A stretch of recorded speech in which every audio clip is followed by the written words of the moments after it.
If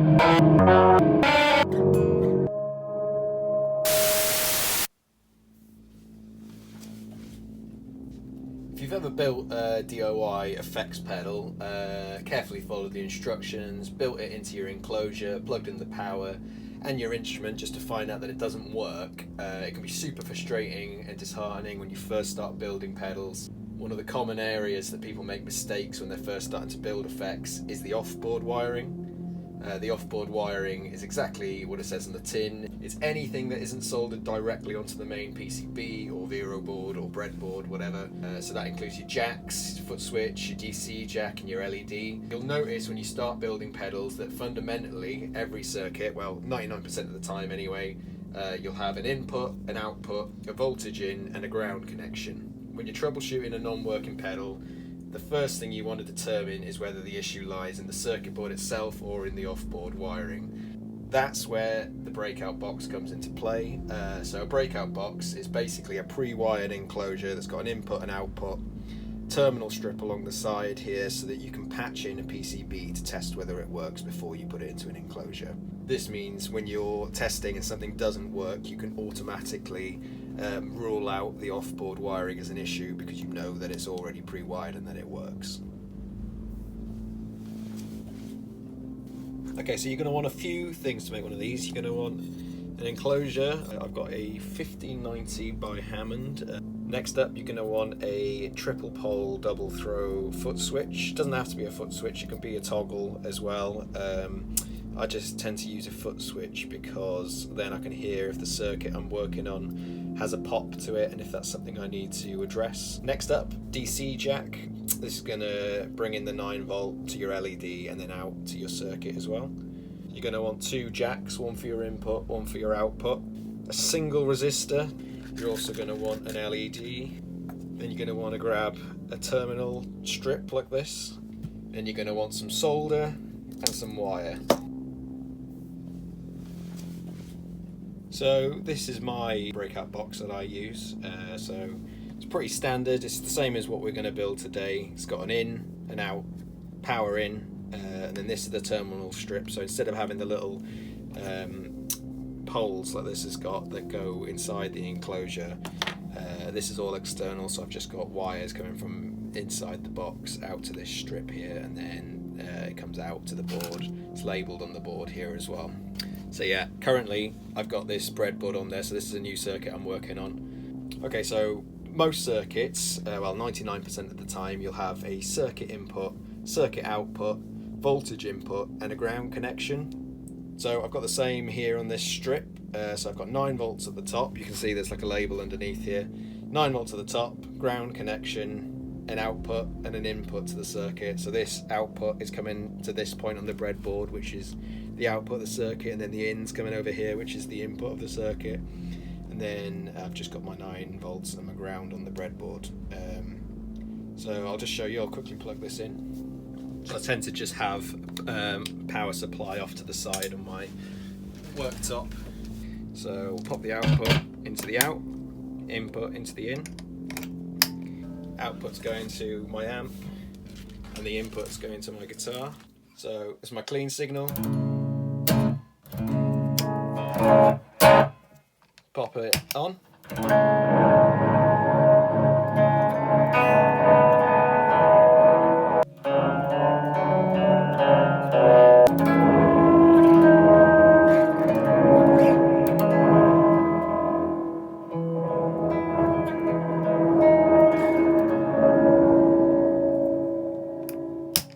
So yeah, that's a little drone delay that I'm working on, but obviously you can't fit this into an enclosure, so this is the easiest way to test that the circuit's working as it should do. Right, let's move on to building our own. Before I forget, you're going to want some scrap wood as well, so we're going to mount this on one side so you've got space then for your circuit or your breadboard or your PCB, whatever, to sit. There are a few tools you're going to want as well, just makes life easier. So a glue gun would be one. You're going to want a drill. I'd recommend grabbing one of these step drill bits, so they look like this, and as the name implies, you've got steps here, so you can gradually increase the size of a hole. So if you're not sure how big a hole needs to be for a particular component, you can just slowly open it up until the component fits. So these are super useful if you don't have one already. You'll want wire snippers and strippers. You can get the 2-in-1 as well. I prefer to use like a standalone stripper because I find the 2-in-1s break quite often, so I do the double whammy. But last but not least, a soldering iron. I like this Hacko FX880. It's pretty standard iron, but it's lasted me a fair while. Heats up really quick. So I'm going to drill 2 holes in the side. These are for the jacks. A hole at the top for the DC jack. A hole in the middle for the foot switch, and a smaller hole for the LED, which is just going to sit to its side. And then we're going to have to measure out the distance between these pins so that we can drill them accordingly in the side. To be honest, don't really need to measure it. You can just hold it against there and mark it with a pencil. So to drill this, I'm literally just holding it against the enclosure, marking where each leg comes to. Okay, so I've drilled everything out on this. So I've got a hole for the foot switch, the LED, the terminal strip, DC jack, and the 2 input and output jacks as well. So now I'm just going to mount all the parts into the enclosure. So we'll start with this foot switch.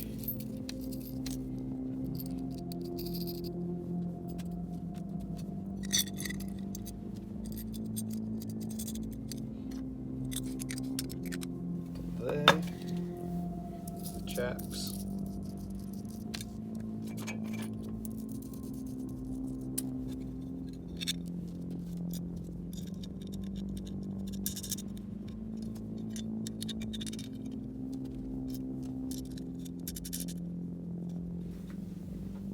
So I've got 2 jacks in there, I've got the foot switch.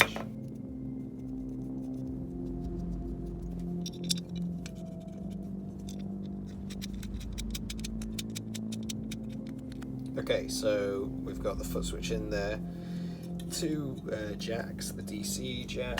I'm going to pop a little LED socket in this hole. You don't need an LED socket, you can just drill the hole smaller and poke the LED through, but for some reason I'm just used to doing them that way, so that's the way that I do it. Pop that in there. The trickier bit is going to be getting this terminal in. So I've drilled along here, we've got the holes ready for it, and we've got the pins here. So these can just pop in here. The tricky part is we don't want these pins to touch the enclosure because that's going to short out the connection. So we're going to have to hot glue gun it in place, but without these pins actually touching anything. So I think I'm going to use some blue tack, which is DIY's best friend, to hold it in place whilst I hot glue gun it. So as you can see, I've put 2 blue tack blobs here just to hold it in place. Double check that these pins aren't making contact with the enclosure because you don't want to short anything out. And then I'm going to heat up my hot glue ready to stick it in place. Okay, so I've let the glue gun heat up a bit, so hopefully we've got some glue coming out.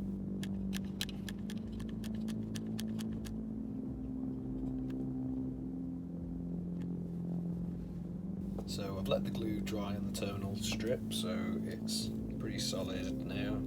Double checked it and it's still not touching anything, so that's all good. Foot switch is in, jacks are in, the little LED bezels there. DC jacks in. I printed out some stickers just to pop it on so I remember what does what. I'll put a link in the bio to a diagram for the wiring. But I'm going to do a fast forward montage of soldering this all together. If you just refer to the diagram to see what I'm doing.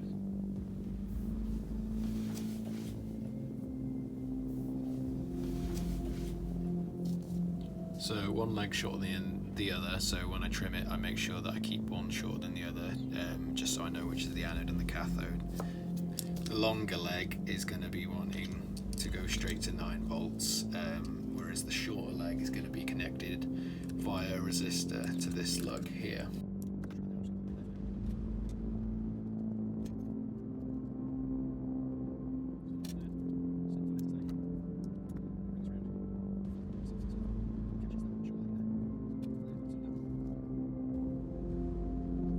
So I use old resistor legs that have been snipped to jumper certain lugs on the foot switch. So these, top one there and this bottom one. I'm just going to put some solder on the bottom lug just to hold that in place. I'm not going to do the top one yet because I need to pop a wire in there. Get him in there.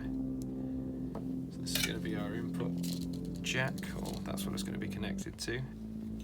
So roughly measure out. You want to keep it, you don't want the wires to be too tight. Keep a bit of slack on there. You might want to get some tweezers for this bit. Pop that through there.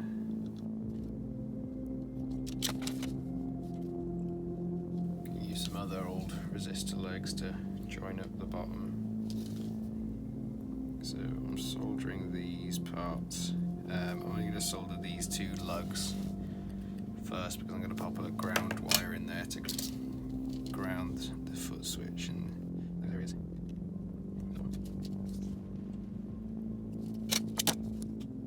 Should only need to wire one of the jack lugs to ground because the other should connect through the case. If you've got a painted case, you'll have to shave back some of the paint to do that, or a plastic case, you'll need to connect these 2 points together. I'm going to grab a multimeter just to check.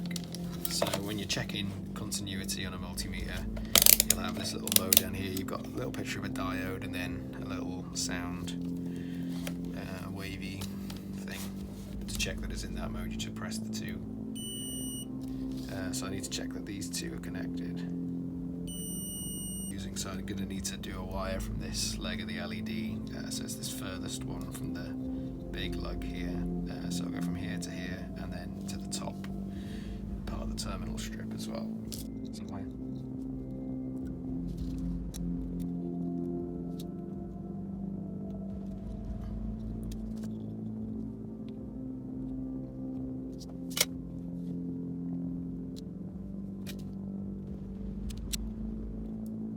Okay, cool, so that's completely wired up now. So you've got your input jack at the top, output jack here. These are the ground lugs here, so didn't have to connect the 2 jacks together because they're connected via the case. But yeah, so your input jack's here, it's coming through here, through this wire, up into this, so the middle lug at the top, and then it's coming down, so when the pedal's engaged, it's coming over to this terminal strip, and when it's bypassed, the input is going straight down here along that jumper and then back out to the out jack. These 3 are connected to ground, these 3 lugs here, comes around, connects to the jack, which is connecting it to the case then. Same here, so we've got the ground connection off the DC jack going to the lug of the input jack there, and also coming out here to the ground connection on the terminal. The 9V is coming down here to the longer leg of the LED, and then I've also got a wire going from there to the top to terminal output as well, so that's got 9V at the top. And yeah, that's that basically. Now we just need to mount it onto the board. Okay, so the next thing we're going to want to do is mount this enclosure onto the board. So to do that, we want it on the left side here, so you've got your input and your output on the outer side, and then the terminals are on the inside. So if you grab the back plate of the enclosure, so we know we want it in this rough area, don't have to be too precise. I'm going to pop that there. I'm just going to use this to mark where I want to drill. Still, pop a dot in these holes.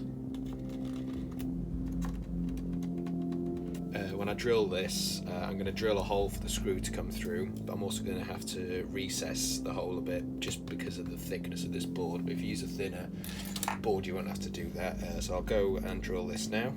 Okay, so I've drilled 4 holes here. I've had to recess them, but obviously if you're using thinner wood, that won't be an issue and you won't have to do that. So I'm just going to screw the enclosure onto the board like so. So I'll do that now.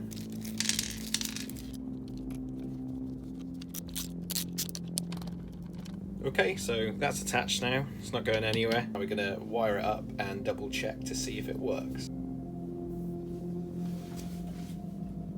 Right, so here's an overdrive I've been working on, so we'll get this wired in.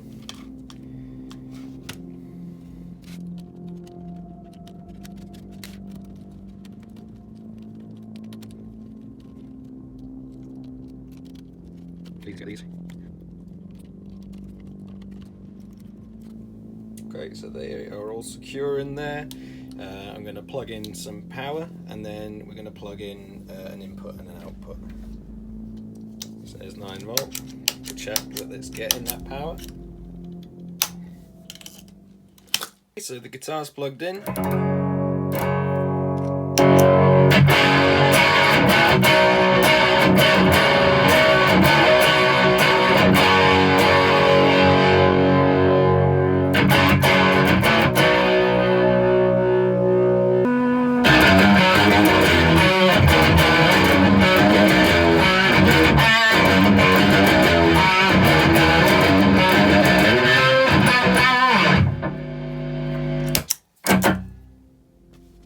Yeah, so that's it basically. That's how you make a breakout box, and that's how you test your effects before putting them in an enclosure. Cheers for watching. I'm going to try and do more of these tutorials for other little simple DIY bits. So subscribe if you want to see a bit more of that. Okay, cheers. See ya.